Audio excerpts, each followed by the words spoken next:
Olunaku olwaleero tugenda kutunuulira ekintu mu mubiri gw'omuntu bangi ku ffe kye tutassaako nnyo maaso, nga n'abasinga ku ffe ekintu kino tukimanyidde mu byennyanja wabula nga ne mu mwana w'omuntu kibeeramu era nga kya mugaso okukamala. Tosenguka, emboozi eno erimu ebyokuyiga.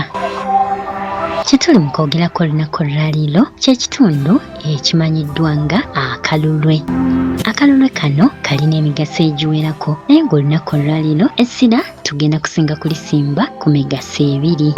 Era ng'omugaso ogusooka akalulwe kano kasaale nnyo emmere gy'olidde ng'etandise okukubwa mu mubiri. Kale katugambe nti emmere gy'olidde bw'emala okutuuka mu lubuto, eddimu ly'okugikuba oba ery'okugiseesa emulungulwe bulungi yonna nga litandise, akalulwe kano kabeera bulindaala era nga kaba kalinze ebisavusavu ebivaamu. Olw'enoko kabikubeekube. N'olw'ensonga eyo omukulu kalulwe ono yavunaanyizibwa ku kusesebbula ebisavusavu ebiva mu mmere gy'oba olidde ne bitakukolako bulabe. Mu ngeri y'emu mukulu kalulwe ono ayamba okukenenula obukyafu mu mubiri gwo. Kale nno tomuyita mutono era bw'alwalamu emirimu gye egiba gisannyalala. Nga n'olw'ensonga eyo fuba nnyo okulaba nga weewala ebiyinza okumulwaza, kubanga tajja kulwala yekka, naawe ojja kulwalirako.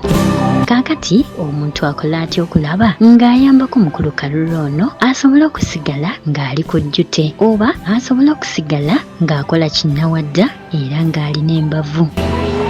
Ekisooka muyambeko ng'olya naddala eddagala erikaawa. Bwe ŋŋamba eddagala erikaawa ŋŋamba lino ery'oku ttale abantu lye banoga ku ttale. Kale muyambeko nga wettanira okulya oba okunywa eddagala eryo mukulu kalulwe asobole okusigala nga mulamu naawe obeere mulamu. Mu ngeri y'emu olumu lya ebintu ebirimu zi acids ez'obutonde okugeza enniimu, n'olumu salaasala entangawuzi ogattemu sinamoni n'ekinzaali ekiganda otokose, bwe bijja obinywe nga bya kisuususu. Gw'atamanyi kinzaali kiganda oba kiyite tamariki, ekinzaali kino kifaananira ddala ng'entangawuzi era ng'oyinza okugamba nti baaluganda. Era mu ngeri eno abakugu mu ssayansi oba mu biology naddala abasoma ku bimera bagamba nti ekinzaali kino ekiganda kigwa mu lubulwe lumu n'olw'entangawuzi. Kale nno ky'ova olaba nga nange nkugambye nti ekinzaali kino ekiganda kifaananira ddala mpozi nga bw'olaba entangawuzi era nga nakyo kyennyini kifaananira ddala ng'entangawuzi. Kale nno ekinzaali kino bakugambye nti kigatte mu ntangawuzi oteekemu ne sinamoni, osaleesale otokose biwole bisigalemu akookya katini onywe, osobole okuyambako akalulweko kasigale nga kali mu mbeera nnungi. Munnaffe nno wano we tutuuse wakulu nnyo ku mukulu kalulwe ono gwe tuli mu kwogerako olunaku olwaleero. Ekibuuzo kiri nti mmanya ddi nti mukulu kalulwe tali mu mbeera nnungi era ng'akadde konna ansaba okugendako mu luwummula oluwanvu. Ekisooka, olususulo lutandika okwengerera mpozi nga bw'olaba ekimera ekikubya akaleka. Mukwano gwange kino bw'okiraba manya butereevu nti mukulu kalulwe tali mu mbeera nnungi. Mu ngeri y'emu amaaso go gatandika okufuuka ameeru ttuku era ng'oli bwakutunuulira meeru nnyo nga bw'ojja nti muzira. Kale nno bw'olaba ng'amaaso go gatandise okufuuka ameeru ttuku, leka kwewaana ogambe nti byute ng'ab'omulembe guno abeeruusa amaaso gaabwe basobole okulabika obulungi. Kale nno gwe bw'olaba ng'agago gatandise okweruukirira oba nga gafuuse meeru ttuku, tegeera bulungi nti mukulu kalulwe tali mu mbeera nnungi era ng'eyo ebeera emu ku sigino zaakukubira nti tali mu mbeera nnungi. Mu ngeri y'emu otandika okuwulira obulumi mu lubuto naddala eno waggulu ku ludda olwa ddyo awo wansi w'embiriizi. Kale nno bw'owulira ekyo tegeera bulungi nti mukulu kalulwe tali mu mbeera nnungi era ng'awo aba akutemyako. Mu ngeri y'emu otandika okusinduukirirwa emmeeme mpozi n'okusesema. Mu ngeri endala eri otandika okukuba empiiyi nga ggwe ne bw'oba tolidde kafunkunaali nga buli ky'olya kumpi okuba empiiyi. Mu ngeri y'emu otandika okufuna ebikeeto ebya buli kaseera era mu ngeri endala ekumanyisa nti mukulu kalulwe tali mu mbeera nnungi, olubuto lutandika okukuzimba ate nga lulimu ne gaasi mungi. Mu ngeri y'emu otandika okuwulira ng'oyagala kwebaka buli kiseera ate nga mu ngeri eyo omubiri gwo gutandika okuwulira nga mukoowu ne bw'oba tolina ky'ova kukola. era mu ngeri endala otandika okukogga olw'ensonga nti mukulu kalulwe bw'aba tali mu mbeera nnungi omuntu atandika okubulwa appetite oba nga takyagala kulya. Kale ne olw'ensonga eyo ekyo kimuviiramu okutandika okukogga.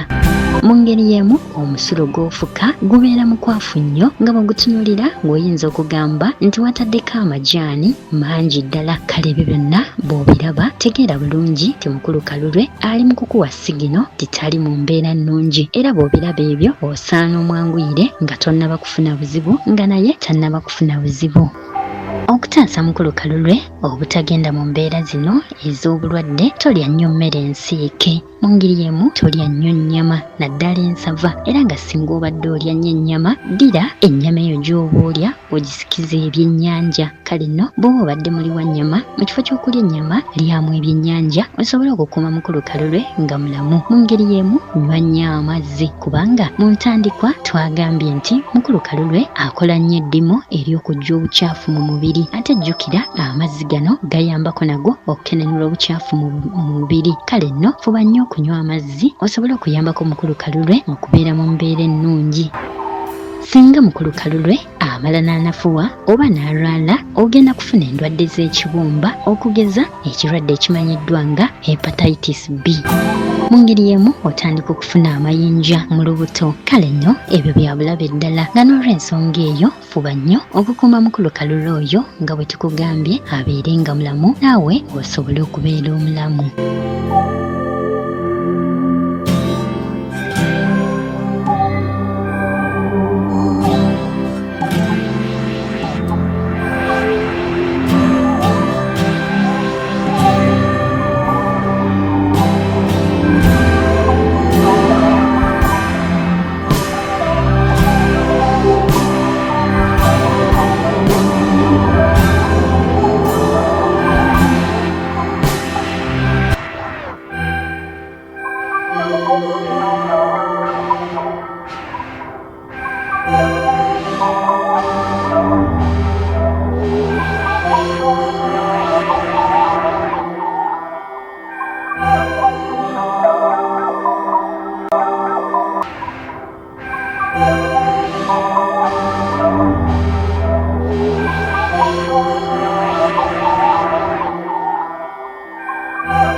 CBS FM.